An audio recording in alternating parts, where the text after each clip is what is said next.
can make bread! This looks like the spout, and this is the trigger, and if you pull on it, the oil comes out. I think. Okay, I'll hold the pot, and you pull the trigger thingy. Huh? That's crazy! It's filled with boiling oil! Don't worry. I'm worried! You asked for it!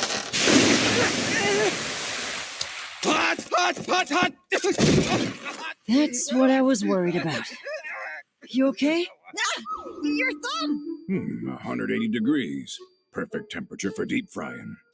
So, you didn't feel that at all? That smell.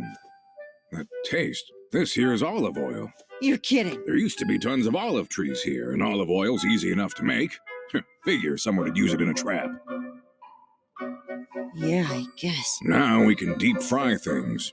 Oh, we can use that big blade from the trap in the ceiling to chop the meat. Hold on! We don't know if that trap will react the same way! Since I'm no good at dealing with traps, I'll leave trap stuff to the expert.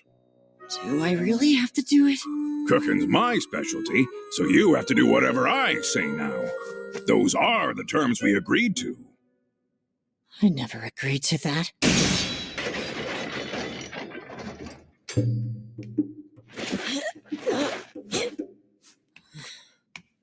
What the hell am I doing? The big bat's all cut up. Thanks. Next, get that fire trap going and heat this oil up. Go on, you got this. While he's doing that, I'll strip the skin off the meat, then chop the meat into chunks. After scoring the meat with a knife, I'll rub in some spices and let it rest. Now's as good a time as any to prepare the Mandrake Kakiage. Before you peel its skin off, you should remove its arms and legs. If they're all tangled, just separate them and they rip right off. Scrape all the skin off the body, and where the arms and legs were, give those places a scrape too. Next comes the batter. Mix a basilisk egg with water, then sift in a bit of flour. Give it another mix in and make damn sure there's no clumps. Then add the chopped mandrake. How's that fire coming? I have no idea. It's not like I ever used a fire trap for cooking before. Oh, it's just about right.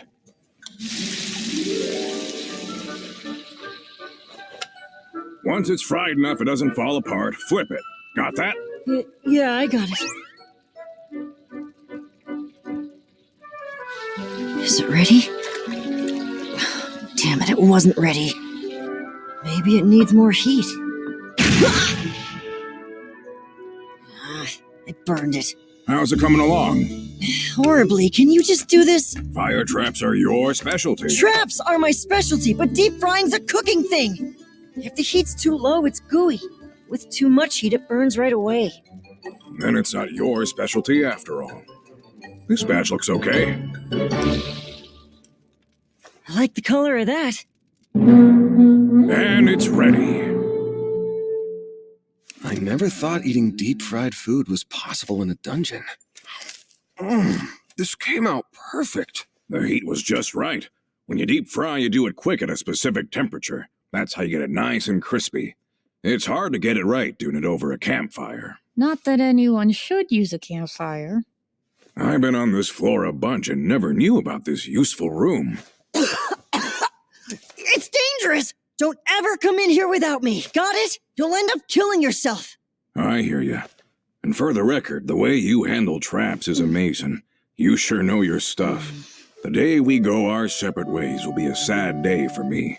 I can't figure traps like you, that's for sure. It's not all that hard. When we get some downtime, I guess I can teach you a little about traps. Really? This could go bad in so many ways. But you did teach me a couple of your cooking skills.